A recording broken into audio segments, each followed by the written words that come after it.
Welcome to Mehetabel Counseling Services YouTube channel. My name is Faith Gushu, a counseling psychologist. Today we are going to talk about birth order. And what is birth order? Birth order is the order a child is born in a family. That is a firstborn, a secondborn, a thirdborn, and a fourthborn. When it comes to fifthborn in counseling, firstborn is considered as a firstborn, fifthborn is considered as a firstborn, sixthborn is considered as a secondborn, seventhborn is considered as a thirdborn, eighthborn is considered as a fourthborn, and the sequel continues. So let's talk about the firstborn. When the firstborn is born, in most instances, the parents are prepared, the parents are ready for this child, the parents are eager. And I think at this stage is whether there is a father or no father, the parent is very eager and they Google a lot. They look for information because they wouldn't want to bring the firstborn the way they are not supposed to be brought up. So when a firstborn is born, he owns the world. That is, everything around the family is his. The parents, both parents or the one parent is making sure that this child gets the best in life. And it continues the owning of the world until the secondborn is born. When the secondborn is born, this child comes into the world which has already been dominated by the firstborn. So they feel they don't have their own world. And what do? They grow up searching for their own identity, for their own world. And when the secondborn is born, if we are not careful, the firstborn feels dethroned. And now the secondborn, coincidentally, subconsciously the secondborn will be working with the firstborn's weaknesses. As if the firstborn weaknesses are A, B, C, D, the secondborn strength become his strength. So what happens? If you are parents and you are not careful, we start comparing the firstborn with the secondborn. And what do we do as parents? Can't you just be like now our secondborn? He's stronger and is able to do the things that the firstborn is not able to do. If we do that, what are we doing to the firstborn? We are killing their self-esteem. We are killing their own strength. We are killing their self-confidence. We are also killing their self-esteem. So when the thirdborn again is born, by the time a thirdborn is being born, most of the families have gone through the transition of the honeymoon to work. So when the thirdborn is born, the family is at a stage, it's no longer in the honeymoon period. So what happens? The child is born and they are like, the parents are like, by the way, you need to know the firstborn grew up in this environment, the secondborn grew up also in this environment, and you have to cope. So what happens in the thirdborn, when the thirdborn is born? The parents are very busy, either looking for finances, either looking, and maybe at that time there are conflicts that are going on in the family.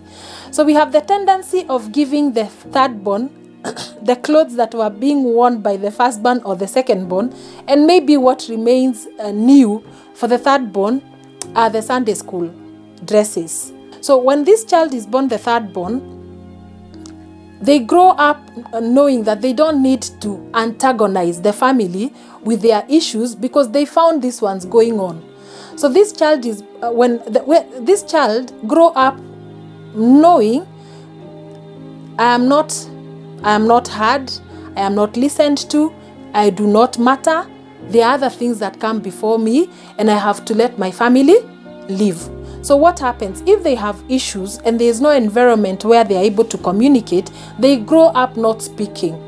Now, and we have now the lastborn or the fourthborn for that matter. When the fourthborn is born, in most instances, the family is now at almost as a settlement stage. The parents have a little bit relaxed. So what happens with the fourthborn? If the food is, this is just an example, if food is being prepared, they are the children who enjoy the meat or the best meal before it is prepared or brought to the table. So the kanyama, the first kachapati, they enjoy that a lot. Now, when the fifth-born is born, fifth-born has personalities the same as the first-born. Let me go back to the first-born. Assume you have a child, a first-born child is a girl, for example, and the second-born child is a boy.